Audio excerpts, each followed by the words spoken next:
Look around your room right now. Look at the clutter filling your shelves, the branded tech you worked hundreds of hours to afford.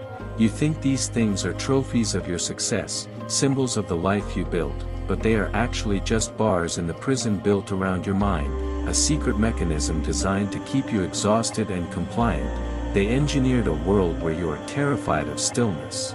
Because if you stopped buying you might start thinking, and that is the one thing that trap cannot allow. You are feeding a virus that eats your future to pretend you are happy today. You have been deeply programmed from birth to believe that you are what you own, that your value as a human being is directly tied to the logos on your chest or the model year of the car in your driveway. This isn't an accident. It is what behavioral psychologists call the extended self, where objects become substitute parts of your personality.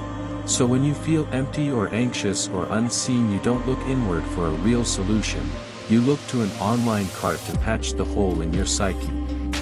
They weaponize your natural, evolutionary need for tribal connection against you, turning social media into a global coliseum of comparison, where you are constantly bombarded with highlight reels of lives that don't actually exist, creating a phantom baseline of happiness that you can never reach no matter how much you spend. This manufactured insecurity is the fuel that runs the entire modern economy. Because a satisfied person is a terrible customer who doesn't need their next fix.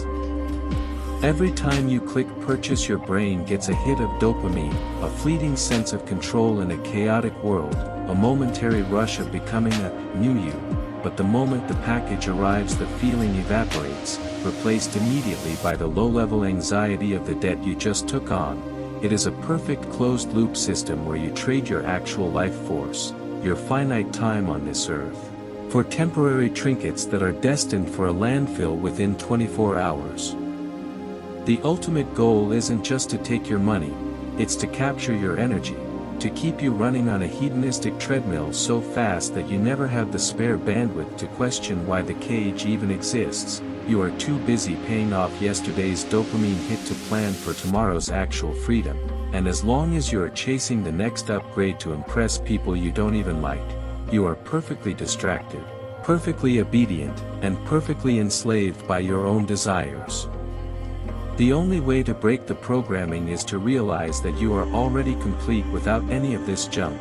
You need to violently detach your self-worth from your possessions, stop buying things to impress phantom audiences on the internet who do not care if you live or die, embrace the discomfort of having less, starve the virus, because in that empty space you might finally find the person they have been trying to hide from you.